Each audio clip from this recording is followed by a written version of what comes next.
Tu connais ce frisson bizarre qui traverse la poitrine quand l'idée te traverse l'esprit, et si un jour, mon partenaire me trompait? Rien qu'imaginer ça, ça t'arrache un petit morceau de souffle. Parce qu'au fond, l'infidélité, c'est un fantasme noir que personne ne veut vivre, mais que beaucoup redoutent en silence. Et voilà la vraie question qui te brûle peut-être les lèvres. Pourquoi ça arrive? Qu'est-ce qui pousse quelqu'un à trahir la personne qu'il aime? Si tu restes avec moi, tu vas découvrir les 10 racines les plus courantes de l'infidélité. Celles dont personne ne parle, celles qui se cachent sous le tapis, et celles qui peuvent complètement transformer ta manière de voir les relations. Mais attends, avant d'aller plus loin, laisse-moi te poser une question qui va peut-être te piquer un peu. As-tu déjà senti ton cœur s'éloigner, même juste un tout petit peu, de quelqu'un que tu aimais encore? Parce que parfois, l'infidélité commence exactement là, pas dans un lit, mais dans une distance. Aujourd'hui, on va explorer ces zones invisibles. Tu vas comprendre comment l'esprit humain se perd, pourquoi certains besoins deviennent des failles, et comment les couples peuvent se reconstruire ou se perdre selon la manière dont ils traversent ces moments-là. Et reste bien avec moi, parce que dans quelques instants, je vais te partager un hook très puissant, la raison numéro 1 que les psychologues considèrent comme la plus dangereuse, même dans les couples qui semblent solides. Avant ça, je te glisse une petite accroche. Si tu veux soutenir ce genre de contenu honnête et profondément humain, abonne-toi, like la vidéo, et surtout partage-la, tu ne sais jamais qui pourrait en avoir besoin dans son couple. Allez, on continue. On commence par la première raison. Tu sais, cette sensation d'être à côté de l'autre sans vraiment être avec lui.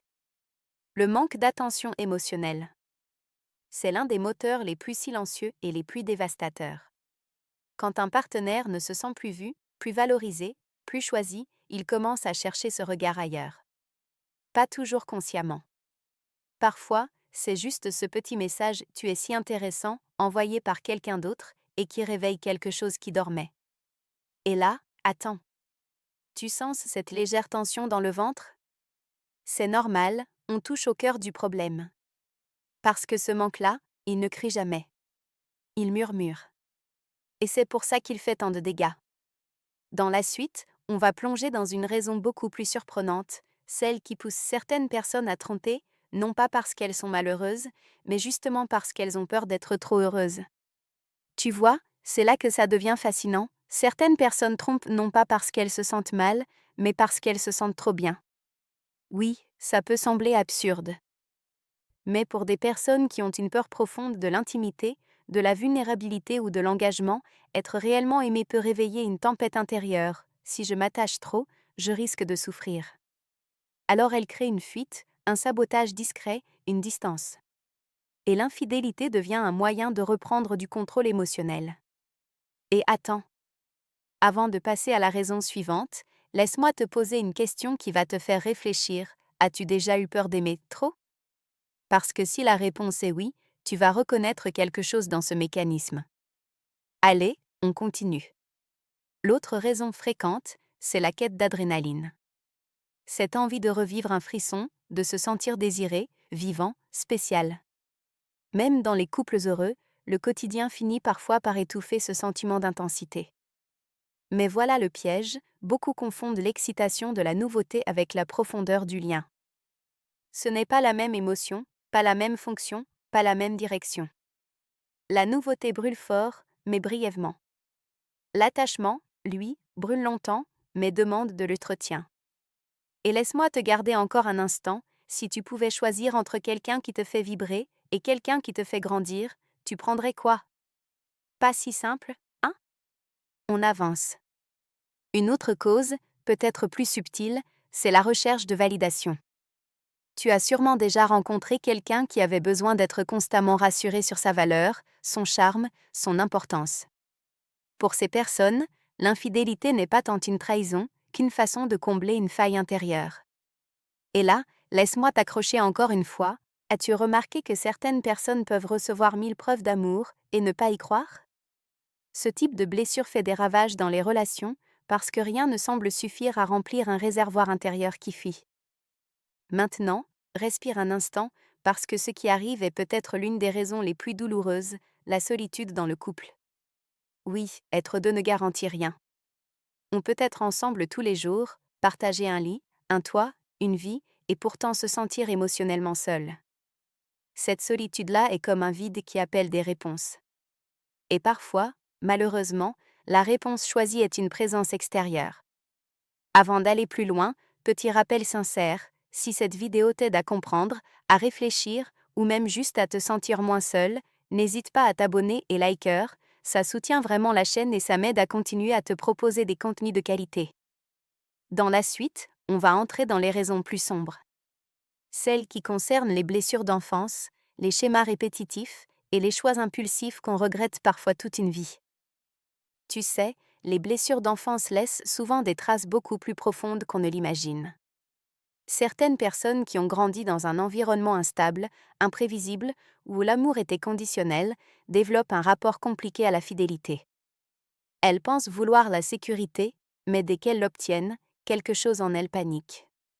C'est là qu'intervient l'infidélité, pas comme une envie, mais comme un mécanisme. Un vieux réflexe de survie, presque automatique. Et avant de continuer, laisse-moi te lancer une petite accroche. As-tu déjà vu quelqu'un ruiner une belle relation sans vraiment comprendre pourquoi? Souvent, la réponse se cache ici, dans ces histoires qu'on n'a jamais racontées mais qui dirigent encore nos comportements. Passons maintenant à un autre facteur, l'immaturité émotionnelle. Ce n'est pas un jugement. C'est juste la réalité de certaines personnes qui n'ont jamais appris à gérer leurs frustrations, leurs pulsions, leurs envies soudaines. Elles agissent d'abord, réfléchissent après. Et tu sais quoi? Quand on ne sait pas dire non à soi-même, on finit par dire oui à des situations qu'on regrettera. Nouvelle accroche, juste pour toi, penses-tu que l'amour suffit si quelqu'un n'a pas appris à se maîtriser émotionnellement? C'est une question qui fait réfléchir parce qu'elle touche à la base même de la fidélité. Ensuite, il y a ceux qui utilisent l'infidélité comme une vengeance silencieuse. Une punition émotionnelle. Un moyen de dire « tu m'as blessé, alors je vais te montrer ce que ça fait ». Ce n'est pas sain. Ce n'est pas juste. Mais ça existe et ça détruit tout sur son passage. Et laisse-moi te garder un peu plus loin, as-tu déjà rencontré quelqu'un qui préfère nuire plutôt que communiquer? Dans un couple, ce genre de dynamique devient un terrain miné. On continue. Une autre raison fréquente, c'est le manque de communication. Pas le manque de mots. Non. Le manque de vérité, de vulnérabilité, de courage émotionnel. Quand les frustrations s'accumulent, quand les besoins ne sont plus exprimés, quand on laisse la poussière émotionnelle s'entasser sous le tapis, un jour, quelqu'un passe, bouscule tout et la fragilité du couple apparaît. Et attends, j'ai une accroche pour toi, que se passe-t-il quand deux personnes s'aiment, mais n'osent plus se parler vraiment? Souvent, une rupture invisible commence. Avant d'avancer vers les dernières raisons, probablement les plus dérangeantes et les plus humaines, laisse-moi te rappeler une chose, si ce contenu t'aide à mieux comprendre les dynamiques amoureuses, si tu apprends quelque chose sur toi ou ton couple, n'hésite pas à t'abonner, liker et partager. Ça peut réellement aider d'autres couples à éviter le pire. Maintenant, on va entrer dans les profondes zones grises de l'infidélité, les moments où l'erreur arrive sans intention, sans plan, juste sous l'effet d'une émotion trop intense ou d'un manque trop lourd. Tu sais, il existe des infidélités qui ne sont pas préméditées. Pas de plan, pas d'intention, juste un enchaînement d'émotions, de vulnérabilité, d'occasions. C'est ce qu'on appelle les infidélités circonstancielles. C'est le genre de situation où quelqu'un traverse une période de doute, se sent fragile, incompris, fatigué. Et au mauvais moment, la mauvaise personne arrive avec la bonne phrase. Une écoute. Une douceur. Un regard un peu trop insistant. Et là, attends. As-tu déjà remarqué que les erreurs les plus graves arrivent souvent quand on est au plus bas? C'est là que le risque est le plus élevé, quand l'émotion prend la place de la raison. On continue. Une autre cause, presque taboue, c'est le manque d'opportunité de parler de ses désirs. Oui, parce qu'un couple, c'est un espace où le désir évolue, où les fantasmes se transforment, où les envies changent. Mais beaucoup n'osent jamais en parler. Par honte. Par peur d'être jugés. Ou simplement par maladresse. Alors, au lieu d'être exprimés, ces désirs se cachent. Et quand quelqu'un d'autre donne l'illusion d'une liberté, d'une ouverture, d'une acceptation, la tentation devient dangereuse. Je te laisse une petite accroche. Penses-tu que le silence dans un couple peut faire plus de dégâts que les disputes? Tu serais surpris de voir combien de trahisons naissent de conversations qui n'ont jamais eu lieu. Allez, on avance. Une autre raison très répandue, c'est la fatigue émotionnelle. La vraie. Celle qu'on ne ressent pas uniquement dans le corps, mais dans le cœur. Quand on ne trouve plus l'énergie de reconstruire, de communiquer, de réparer, certaines personnes cherchent une échappatoire rapide, un moment où elles ne portent plus le poids de la relation. Mais cet échappatoire se paie toujours très cher. Et accroche-toi encore un instant, as-tu déjà eu envie de t'échapper, juste pour ne plus penser, ne plus ressentir, ne plus te battre? Cette fatigue-là est l'une des forces les plus sous-estimées dans la dynamique de l'infidélité.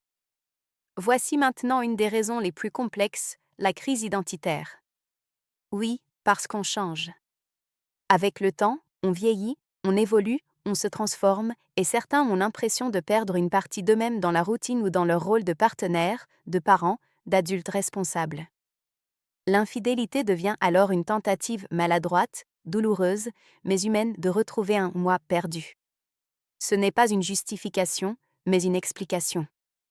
Crois-moi, beaucoup ne trompent pas par manque d'amour, mais par manque d'identité. Avant d'avancer vers la dernière cause la plus brutale, la plus directe, celle qui fait le plus mal, je glisse un petit rappel. Si cette vidéo te parle, t'aide à comprendre, ou t'apporte un peu de clarté sur ton propre parcours amoureux, n'hésite pas à t'abonner, liker et partager. Ça aide la chaîne, mais ça peut surtout aider quelqu'un qui en a besoin. Dans la suite, on va parler de la raison que tout le monde connaît, mais que personne n'ose vraiment regarder en face. La plus crue. La plus désagréable. Et pourtant, la plus vraie.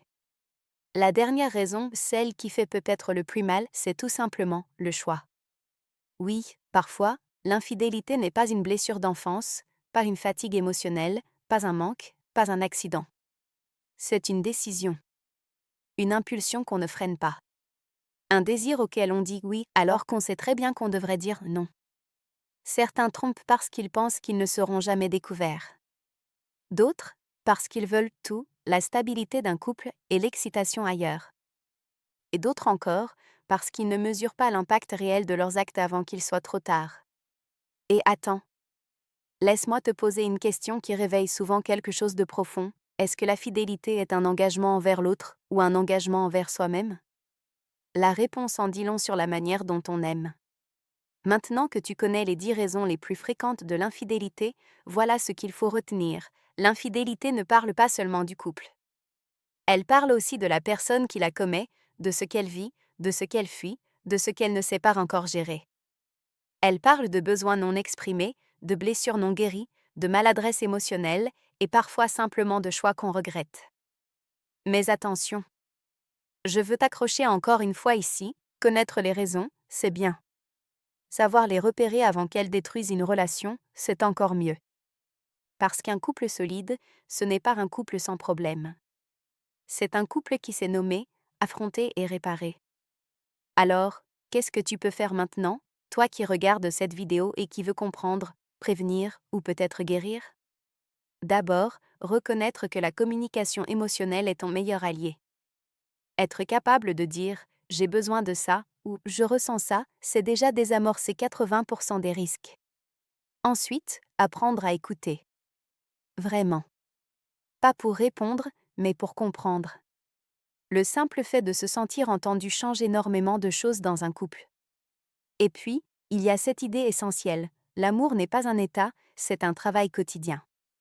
Un choix qu'on refait chaque jour, même quand c'est difficile. Accroche du moment, est-ce que tu choisis ton partenaire aujourd'hui, ou est-ce que tu te contentes d'être là? Cette question peut transformer un couple en profondeur.